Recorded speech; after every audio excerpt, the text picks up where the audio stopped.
আপনি যদি সারাক্ষণ চিন্তা করতে থাকেন যদি ওই জিনিসটা থাকতো তাহলে আমি সুখী হতাম, যদি অমুক সমস্যাটা চলে যেত, ওই মানুষটা আমার জীবন দুর্বিষহ করে তুলেছে, যদি সে একটা বাসের ধাক্কা খেত আমার জীবনটা কত ভালো হয়ে যেত। প্রতিবার বাস দেখলেই আমি এই দোয়া করি। আমরা সব সময় নিজেদেরকে একথা বলে বুঝাই যদি অমুক মানুষটি বা অমুক সমস্যাটি জীবন থেকে চলে যেত তাহলে জীবন কত সুন্দর হয়ে যেত, অথবা যদি অমুক দুঃখটি দূর হয়ে যেত তাহলে সবকিছু পারফেক্ট হয়ে যেত। যদি মানুষের পরিবর্তন হতো, যদি পরিস্থিতির পরিবর্তন হতো, যদি পরিবেশের পরিবর্তন হতো, আমরা এভাবে ভাবতে থাকি সবকিছুর পরিবর্তন হলে জীবন সুন্দর হয়ে যেত, তাহলে আমাকে আর দুর্বল থাকতে হতো না। আমরা ভোগের উপর ভোগ করতে থাকি আর এতে পুরোপুরি আচ্ছন্ন হয়ে পড়ি। আর আল্লাহ আজ্জা জাল্লা বর্ণনা করছেন, জানো তুমি কত দুর্বল? তুমি একটি মাছির চেয়েও দুর্বল। দুআফাত তালিব ওয়াল মাতলুব।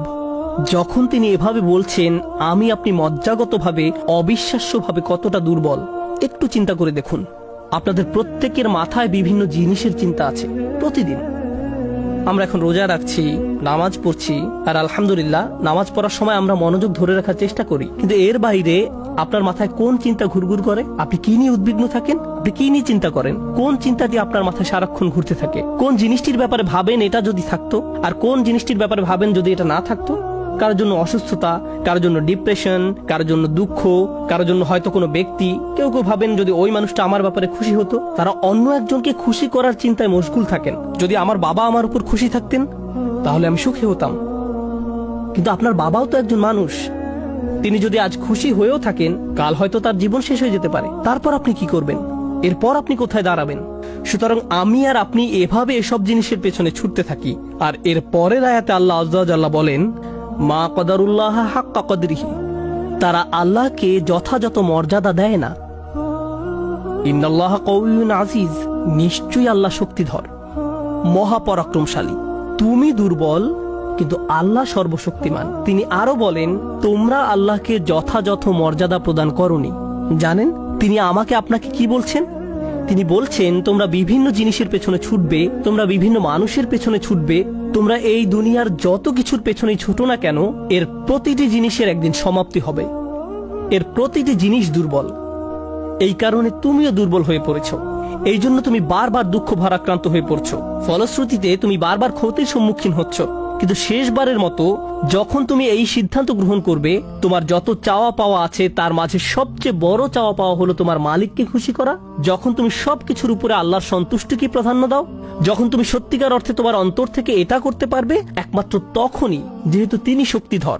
জানেন আল্লাহ এইমাত্র আমাদের শেখালেন, যখন তুমি দুর্বল কাউকে পেতে চাও তখন তুমিও দুর্বল হয়ে পড়ো। কিন্তু তুমি যদি আল্লাহকে চাও যিনি শক্তিধর এবং মহাপরাক্রমশালী, তাহলে এটা তোমাকে কেমন করে তুলবে? এটা তোমাকেও শক্তিশালী করে তুলবে। আর যখন তুমি শক্তিশালী হয়ে উঠবে, জীবনে বিভিন্ন জিনিস আসবে যাবে, কিন্তু তোমার শক্তিমত্তার কোনো কমতি হবে না।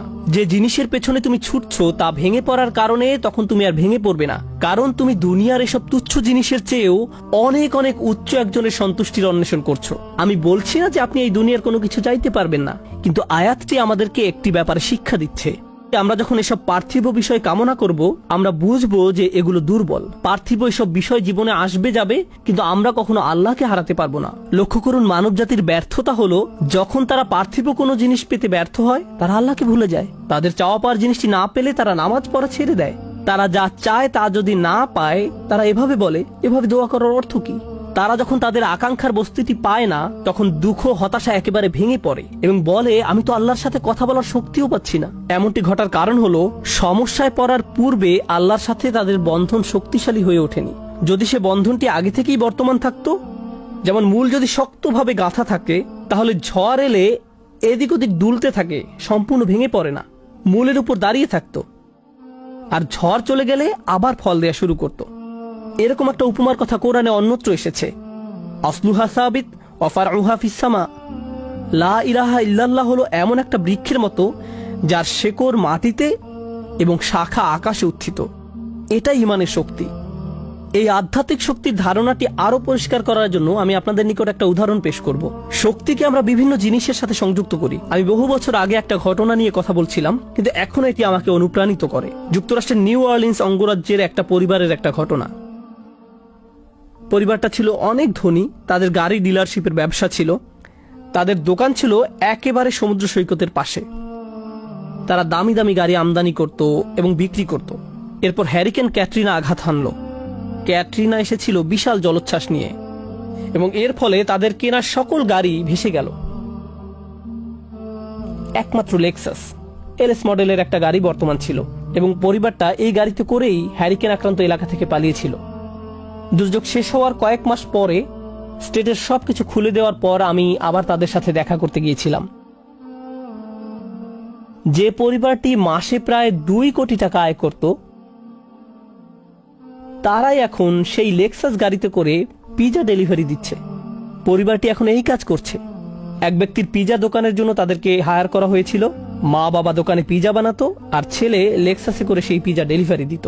আমি যখন এটা দেখলাম, কল্পনা করতে পারেন অন্য কেউ যদি এরকম পরিস্থিতিতে পড়তো, অন্য কোনো মিলিয়নিয়ার যদি এভাবে দেউলিয়া হয়ে যেত, তাদের কি হতো? তারা সম্পূর্ণ হতাশ হয়ে যেত, মদের বোতল হাতে জীবন পার করে দিত। কারণ তারা মনে করত যা তাদের ছিল তাই তাদের শক্তিশালী করেছে। এখন যেহেতু এই সম্পদ হারিয়ে গেছে, আমার পক্ষে আর এই পরিস্থিতি মোকাবেলা করা সম্ভব নয়, এই ধরনের ক্ষতি সহ্য করা সম্ভব নয়। কিন্তু এই পরিবারের ক্ষেত্রে যখন আমি তাদের সাথে দেখা করলাম, সবাই খুবই শান্ত, নির্বিঘ্ন। বাবার অনেক বয়স হয়েছিল। এইরকম বয়সে এমন ক্ষতির সম্মুখীন হলে মানুষ হার্ট অ্যাটাক করে, উচ্চ রক্তচাপে ভোগে, কিন্তু এই মানুষটা সম্পূর্ণ শান্ত। তো আমি তাকে জিজ্ঞেস করলাম, কিভাবে এটা সম্ভব? আমি এমনকি আমার প্রশ্ন করাও শেষ করতে পারিনি। আমি শুধু বললাম, কিভাবে? তিনি হেসে উঠলেন। তিনি বললেন, যখন ব্যবসা ভালো ছিল আমি সারাক্ষণ ফোনে ব্যস্ত থাকতাম। শিপমেন্ট এসে পৌঁছেছে কিনা, পেমেন্ট দিতে দেরি হচ্ছে কিনা, কার কি ডেলিভারি দেওয়া প্রয়োজন, কাস্টমার খুশি কিনা, ট্যাক্সের হিসাব ঠিক আছে কিনা, কর্মচারীদের সমস্যা, অমুক সমস্যা, তমুক সমস্যা। এসব কারণে আমি কোনো মতে জুমার নামাজে উপস্থিত হতে পারতাম কোনো রকমে। কিন্তু এখনো তো টেবিলে খাবার আছে, এখনো তো আমাদের মাথার উপর ছাদ আছে, আর এখন আমি নিশ্চিন্তে মসজিদে গিয়ে নামাজ আদায় করতে পারি।